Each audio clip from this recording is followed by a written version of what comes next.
Pada suatu hari, ada seorang betapa mandraguna yang bernama Datuk Mabrur. Datuk Mabrur mempunyai keinginan memiliki sebuah pulau sebagai tempat bermukim bagi keturunannya kelak. Untuk memenuhi keinginannya tersebut, Datuk Mabrur berdoa kepada Yang Maha Kuasa dengan cara bertapa di tengah laut. Datuk Mabrur bertapa siang malam ketika siang hari cuaca sangat panas dan membuat tubuh Datuk Mabrur mandi keringat pada malam hari. Cuaca berubah menjadi sangat dingin, tubuh Datuk Mabrur menggigil. Namun demi mencapai keinginannya, tidak sedikit pun bergerak dari posisinya. Beberapa bulan sejak pertama, laut di sekitar Datuk Mabrur sering mengalami badai dengan gelombang yang besar, hujan deras disertai angin dan petir menyambar ke sana kemari. Meskipun berada di tengah badai, Datuk Mabrur tidak sedikit pun bergerak dari tempatnya.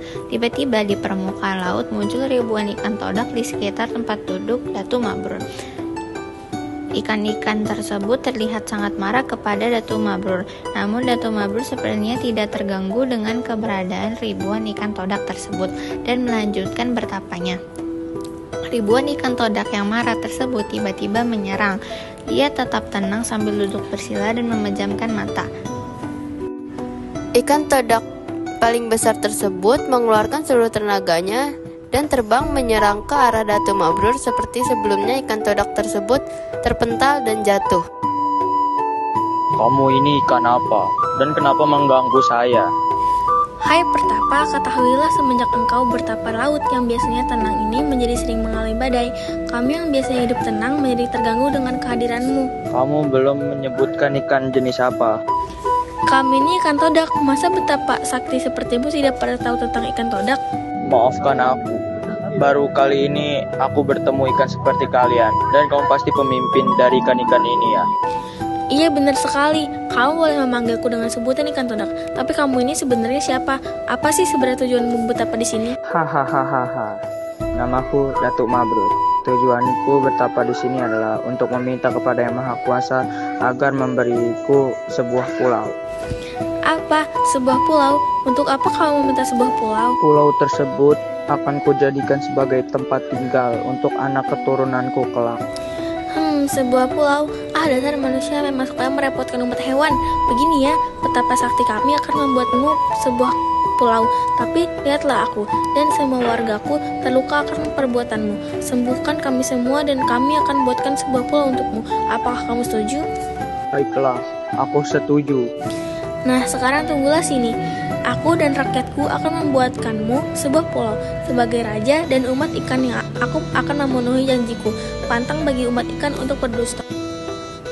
Setelah berbicara kepada Datuk Mabrur, Raja Ikan Todak dan seluruh rakyatnya tiba-tiba menyelam ke dalam lautan. Tinggallah Datuk Mabrur seorang diri berdiri di atas permukaan laut yang tenang. Datuk Mabrur sabar menunggu Raja Ikan Todak memenuhi janjinya. Laut yang tenang menghembuskan angin sepoi-sepoi perlahan-lahan. Angin sepoi-sepoi tersebut bertiup agak kencang dan semakin kencang. Datuk Mabrur pun menjadi waspada dengan angin yang bertiup semakin kencang. Datuk Mabrur yang berdiri di permukaan laut dikejutkan oleh ombak yang bergemuruh. Datuk Mabrur mendengar sebuah suara yang semakin lama semakin jelas terdengar. Saijaan, saijaan, saijaan, saijaan, saijaan. Suara tersebut berasal dari ribuan ikan todak. Ketika suara semakin jelas terdengar, tiba-tiba hamparan tanah muncul ke muka laut di tempat Datuk Mabrur. Ikan todak pun memenuhi jadinya sebuah pulau berhasil dibuat oleh Raja Ikan Todak beserta rakyatnya untuk Datuk Mabrur. Lalu mereka bersalaman sambil berkata saijaan. Datuk Mabrur pun kembali ke rumahnya. Datuk Mabrur melambaikan tangan tanda perpisahan. Pulau tersebut kemudian dikenal dengan Pulau Halimun. Sedangkan saijaan berarti satu hati, saya sekata.